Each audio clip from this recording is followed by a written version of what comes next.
When I was a kid, I loved being in the pool. Like, I was the one that was begging to go to the pool all the time, and I loved swimming. She is high energy all the time, pretty much. She talks fast, swims fast, all of that.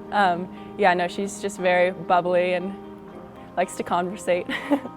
My mom started me on a team, and I loved it, although when I started to realize I was good at it was when all the pressure came in. And there was a point where it wouldn't become fun anymore. Like, I was very disciplined in the sport, and after a while it kind of became a job. If I didn't do something well in practice, we'd go back to the pool after practice and work on it. And if I didn't do well in a meet, it felt like it affected my self-esteem a lot. And it was really hard to separate self-esteem with your achievements.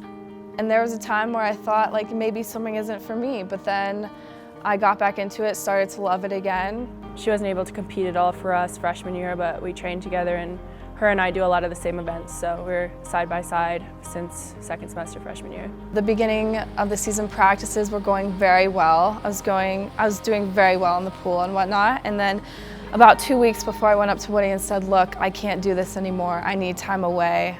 You know, when Haley approached us in the fall, I think we knew that she was struggling a little bit. I don't think we particularly knew the extent. We weren't wholly unprepared, but it was still a bit of a shock when you see your, arguably one of your tougher kids kind of go down. It was sort of just the general dysphoria I was feeling. The fact that it felt like such an obstacle to get up, even go to class and practice it. It felt too much, and I knew I needed to tackle it in another way than just swimming it off, sort of thing. Something I had done in the past if I had a problem, and I knew that trying to do that again wasn't going to work. She didn't really tell anybody at the beginning what was going on, and then she had sat out for a little while, and she came to me after a few weeks of it, and I kind of understood that it was serious and that she might not be back. The first time I realized was when the thought of even taking a shower felt like the biggest obstacle in the world, or when I didn't feel like myself around my teammates, and they noticed and whatnot, and it was almost embarrassing to me. And when I didn't feel like I could reach out to people and I felt isolated, that's sort of when I knew when I wasn't enjoying things that I normally enjoy. It's definitely hard to hear. It makes you sad, definitely, especially I had a similar experience freshman year, so I kind of know, especially, I don't know, I know it's really hard to admit that to someone else too, so even her just telling me what she was going through was a big step, so I mean, I kind of realized the magnitude of what she was telling me. There was a lot of things going on with my family and my upbringing. Like, I've experienced things that I now realize they're not normal. And can be seen as traumatic, but I always looked at it very objectively, like, oh, this happens and it doesn't need to affect me. I can just bury it down. I don't think we necessarily needed to root out the cause of the depression. I think that was something for her to figure out. Honestly, as she did progress through the process, I think she was more and more willing to share and more willing to be open and vulnerable. My mom was there for me, and she paid for swimming, and she drove me to practice and whatnot, and I know she cares about me. We have a hard time discussing our feelings and whatnot, but we don't have the very cliche mother-daughter relationship, I would say. There was definitely a lot of turmoil between us growing up, and she was a single mother of 3, working 3 jobs, so she couldn't always be there and whatnot, and we couldn't always connect and whatnot, and she always wanted me to achieve in swimming, even if it drove us apart, sort of thing, and which it did a lot. But now that we're in college, our relationship has gotten better. We just have a bad time showing her, like, I love my mother, but she loves me, and we just have a hard time showing it. I've never met my biological father, and a lot of people haven't, and I had a stepdad up until I was 8. My parents got divorced, and let's just say he was not a great guy, and it was definitely hard because I sort of felt like I wasn't good enough, or like there was a sense of abandonment there, and so it was hard to trust like adult figures, but my grandparents were amazing role models for me, and my grandpa was sort of like my dad, which was very hard when he passed. My swim coaches played, and swimming in general played a huge role in my life, and I hate when people feel the pressure that they need to play a certain role for me, but they always have, and it was very nice to have people on my side and listen to my story and hear me out and care about me. Our biggest concern from the get-go was making sure that she had the right people around her, and balancing, getting professional help with, feeling like she can walk into our office and tell us anything that she needed along the way. You take the most delicate approach that you can. You want to let the person know that their value is as a person, not as an athlete or even as a student. So letting them know that they're in a safe place to communicate, I think, is the first step to trying to solve any problem. Honestly, I didn't know what to expect from them. I knew that they really cared and are very understanding people, but the fact that they're very patient about it, like they let me take weeks off, ease back into it, and that was a big deal to me, because I thought I was going to have to quit if I wasn't going to be able to contribute.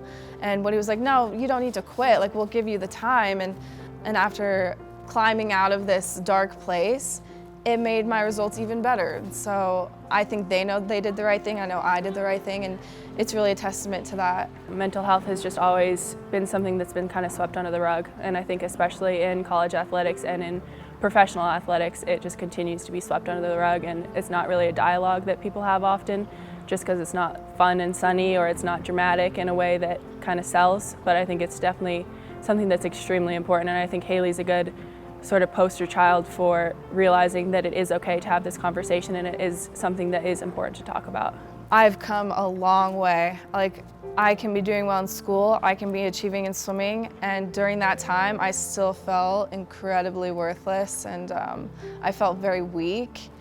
And it makes me cry to think about, because I know that that's not true, but that was like my truth for a while, and it's a lot of people's truth when they're experiencing that, and that's how serious it is. It makes you feel so insignificant, and that nothing you do really matters, and that people don't care about you, and you don't love yourself, and you don't love others, and you feel like people don't love you.